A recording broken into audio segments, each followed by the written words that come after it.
There are many Bomberman games for the DS, ranging from fairly traditional games with a twist, minigame collection adventures, RPGs, traditional games with a lot of twists, and yet there is one thing they all have in common. They all have virtually the exact same battle mode on them, and I don't mean in the same way that all Bomberman battle modes are similar because we play as multicolored bombers and try to blow each other up. No, I mean same sprites, same menus, same stages, though very slight variance between them. That is because these games, as well as one mystery game I'll get to later, have on them, or straight up are, various iterations of the Bomberman Battle Pack. Various games and their manuals switch off between calling it either Battle Pack or just Battle Mode, often saying it is a Battle Pack that is compatible with other Battle Packs with this logo but not a previous iteration included on other DS games. So what's going on here?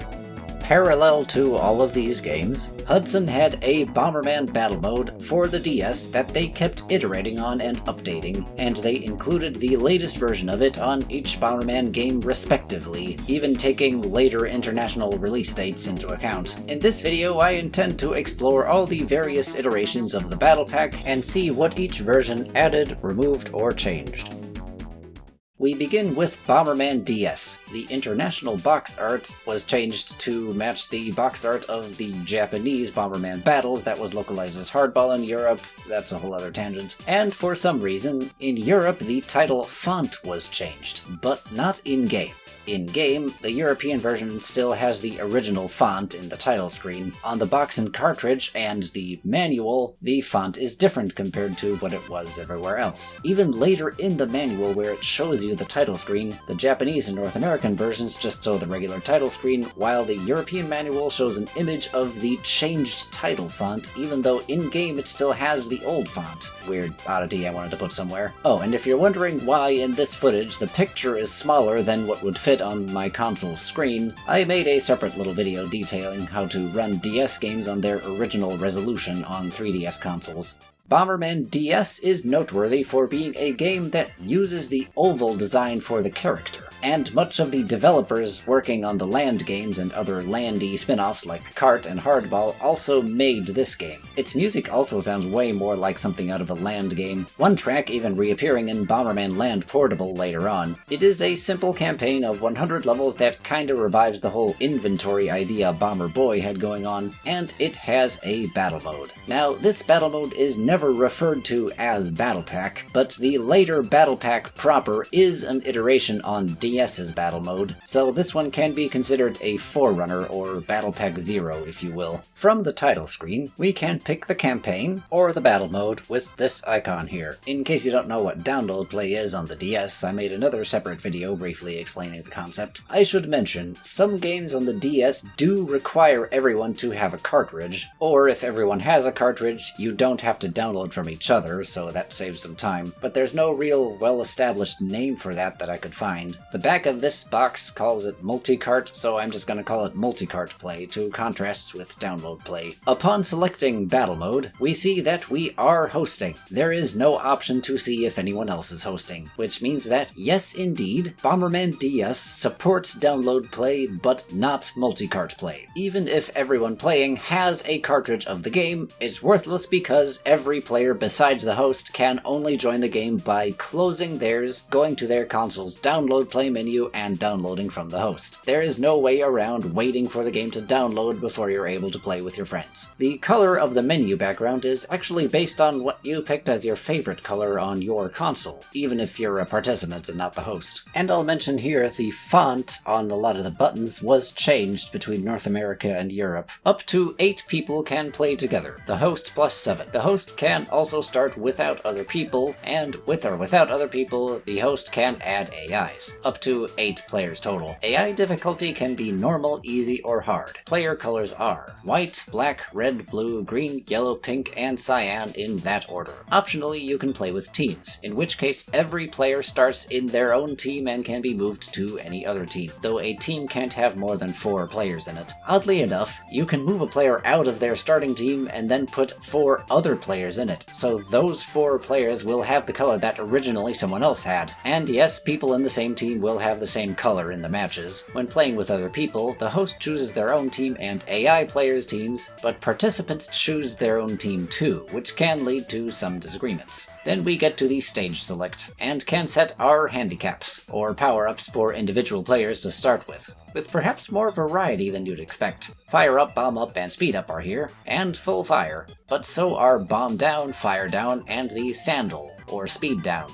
You can even give a player both Bomb Up and Bomb Down for some reason. Normally the Power Downs are useful in stages that automatically start you off with some power-ups. We then have, in a different color, Special Bomb power-ups. Remote Bomb, Penetrating/Piercing Bomb, it never had a consistent name, Power Bomb, Landmine, and Jelly Bomb. Only one can be equipped at a time, just as in-game picking one up will remove the one you had previously. We then have Kick, Throw, Punch, Line Bomb, and Shield.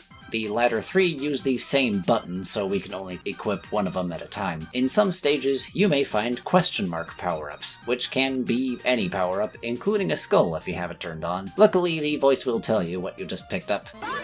Skull Bomb power-ups do also appear, though you can't handicap them. Kicking two bombs together will turn them into a Skull Bomb. One little oddity I noticed is that if you set handicaps, go back to stage select, move to a different stage, and select handicaps again, your previous settings will have been removed and you have to start from scratch. But if you set handicaps, return to stage select, move away and back to the same stage, your settings will be preserved. Another little oddity I just wanted to put somewhere. Upon selecting a stage, we can finally set the match rules. There are no sliders, only buttons, so if we want to set the match to a 1-set match, we have to dial it all the way up to 9 for it to reset back to 1. We can't just go down from the starting 2. Little minor annoyance there. Sets go from 1 to 9, time goes from 1 to 9 minutes in 1-minute increments. Tie break sets whether or not the stage is slowly filled with hard blocks once the timer reaches 40 seconds left, filling both screens from the bottom up. Oh, and don't bother trying to hide in the tunnels between the screens, those are filled up as well. Slots determines whether or not we get a short little slot machine before each set that may or may not start everyone off with some extra power-ups. Revenge determines whether or not we can chill in a revenge cart when we're defeated to throw bombs in the stage. If set to super, you can get back into the set if your bomb thrown from the outside hits someone. I'll mention here the revenge carts are locked to the bottom edge of the stage, so you can only throw bombs in from the bottom. Also, you can only see your own cart. If someone else is in a revenge cart, they won't show up on your screen. You will see bombs flying in from the bottom though. To throw a bomb from the revenge cart, you use the touch screen. It can be pretty difficult to aim correctly how far you want to throw. One last thing to note is that you can shout into your microphone, make one constant sound for about 1 second, and that turns your bomb into a skull bomb, or dangerous bomb. It still only has one range, but still pretty cool if you have access to this from a revenge cart. Revenge carts are disabled once Hurry Up starts. Position determines your spawn location relative to your player number. You can either spawn in the place designated for your player number or randomize it, so you swap your spawn location for another player's. It's never completely random across the stage though. Skull determines whether skull power-ups occur in the stage, with a host of negative effects. You have a purple outline if you're affected by a skull, and you can pass them to other players, but you won't see on your screen whether another player currently has a skull. One pretty unique thing in this game, shared across all iterations of the Battle Pack, is that you cannot immediately place a bomb when the match starts. You simply don't place a bomb if you try to. I guess it's good for new players who would otherwise blow themselves up right away. You can only place a bomb after having moved one spot away from your spawn tile. You can move back to your spawn tile and then place a bomb if you want to, but, well, it isn't recommended.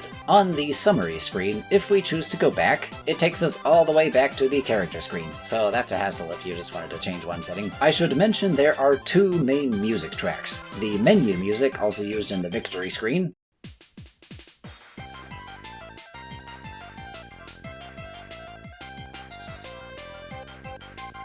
and the battle music, using the melody introduced in Generation.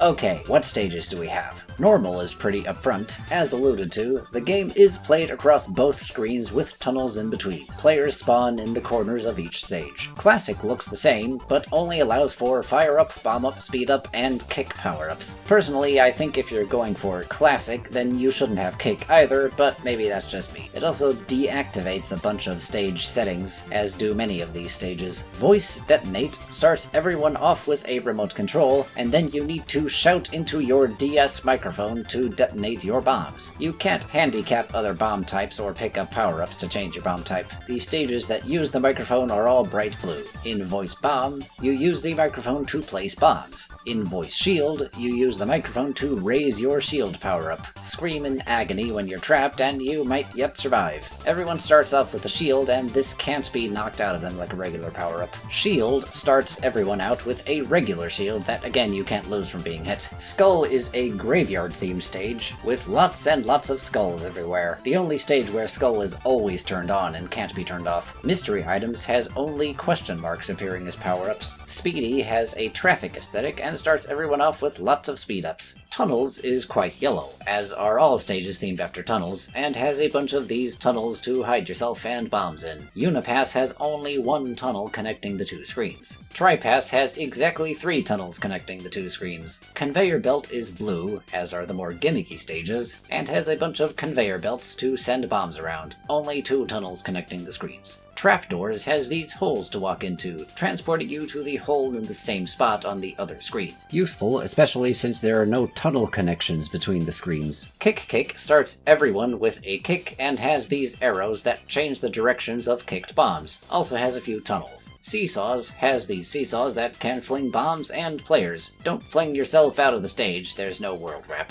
Full Power is a purple stage and starts everyone off with a bunch of set power-ups. Lots of Items is also purple and has a ton of power-ups and a few power-downs in the center of each screen. First one to the middle can pick them all up. Mini is the only stage that is on just one screen, the other 4 players spawning farther inward. Notably, since Hurry Up still starts when 40 seconds are left, and there is less stage to fill with hard blocks, they appear at a slower pace compared to other stages. Inferno is a completely open stage with no hard blocks. At this point, the Japanese manual runs out of page space, so Stages Part 1 is done, and on the next page is Stages Part 2. But the North American manual retains this in a non-fitting way. Inferno is still the last stage in Part 1, but there's still room on the page, so Part 2 starts on the same page and continues on to the next page. Just thought I'd point that out. Spikes has the same aesthetic as the Skull stage, but instead of hard blocks, we have panels with spikes that turn on and off. Tread carefully. Crown Battle starts us all off in a castle at the bottom row, and the first one to reach the crown wins. If only one person remains, all soft blocks are destroyed, revealing their power-ups, so the last player can get to the crown unobstructed.